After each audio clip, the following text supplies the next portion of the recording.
So just all very weird. A couple weeks go by and it is now Labor Day weekend, and Liam and Casey decide that they want to go up, take a long weekend and go back up to Ohio and see friends and family who are up there.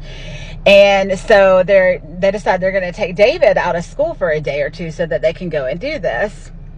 Jim puts his foot down about this. He is not okay with this. Jim, who has been absentee the large part of this child's life, has decided that he cannot miss any school. And it was a little weird. You know, he calls Casey and he's like telling her, like, it's really important that he be in school. Like, dude, he's in 3rd grade. Come on.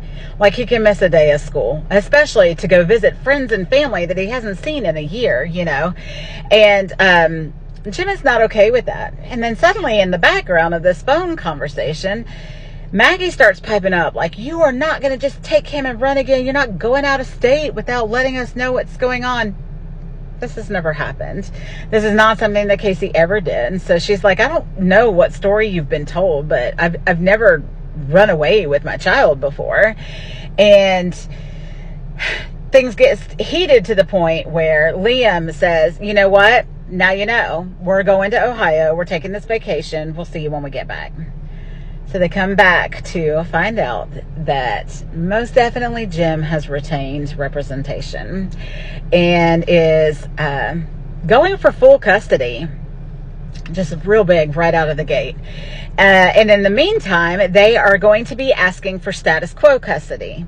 Status quo custody. Yeah, I said that right. Which is, I just learned, which is where when there's not a formal custody plan in place, you just go based off the average amount of time that the father has, or the parent has spent with the child in the last few months or however many months. And that's why in retrospect, Casey can definitely see, like, that's what she was doing with all these impromptu sleepovers and all these impromptu, like, oh, we'd be glad to take him off your hands. She was establishing status quo custody. And that is granted, but it is granted at every other weekend. But in the meantime, they still have this hearing coming up in a few months.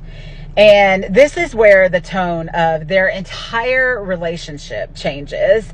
Suddenly things are not so agreeable, and Casey is getting nasty email after nasty email, and she knows none of these are from Jim. She knows that they're all coming directly from Maggie, and the tone of them all points to the fact that Casey is not a fit mother. Lots of criticism